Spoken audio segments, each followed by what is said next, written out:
High guys, welcome to my channel Arman. This is RK. ఏపీలో TDP, JSP, BJP సారథ్యంలోని కూటమిది అధికారమని సర్వేలన్నీ స్పష్టం చేస్తుండటంతో వైసీపీ నేతల్లో ఫ్రస్ట్రేషన్ స్పష్టంగా కనిపిస్తోంది. చంద్రబాబును అడ్డుకుంటే అది వైసీపీకి డ్యామేజ్ చేస్తుందని భావించి పవన్ను వరుసగా టార్గెట్ చేస్తోంది. గుంటూరు జిల్లా పొన్నూరులో పవన్ పర్యటనను అడ్డుకునేలా వైసీపీ అభ్యర్థి అంబటి మురళి దౌర్జన్యానికి దిగారు.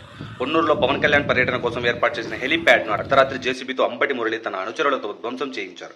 హెలీప్యాడ్ వద్ద ఏర్పాటును శుక్రవారం టీడీపీ, జనసేన, బీజేపీ కూటమి అభ్యర్థి దుల్లిపాల నరేంద్ర కుమార్ పరిశీలించిన తర్వాత అర్ధరాత్రి హెలీప్యాడ్ను ధ్వంసం చేయడం వైసీపీ అభ్యర్థి పనేనని టీడీపీ, జనసేన, బీజేపీ నేతలు ఆరోపించారు. ఇప్పటికీ ఎన్నో అవినీతి, అక్రమ ఆరోపణలు ఎదుర్కొంటున్న మురళి హెలీప్యాడ్ ధ్వంసంతో తన అసలు ముసుగు తీశారని మండిపడ్డారు దుల్లిపాల.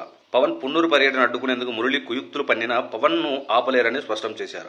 పవన్ కళ్యాణ్ వస్తే తనకు ఘోరమైన ఓటమి తప్పదనే అక్కసుతో హెలీప్యాడ్ ధ్వంసం చేశారని విమర్శించారు. ఎన్నికలు దగ్గర పడుతున్న వేళ వైసీపీలో ఓటమి భయం పెరుగుతుందని, అందుకే ఈ విధమైన దౌర్జన్యాలు చేస్తుందని దుయ్యబట్టారు జనాలు. జై హింద్.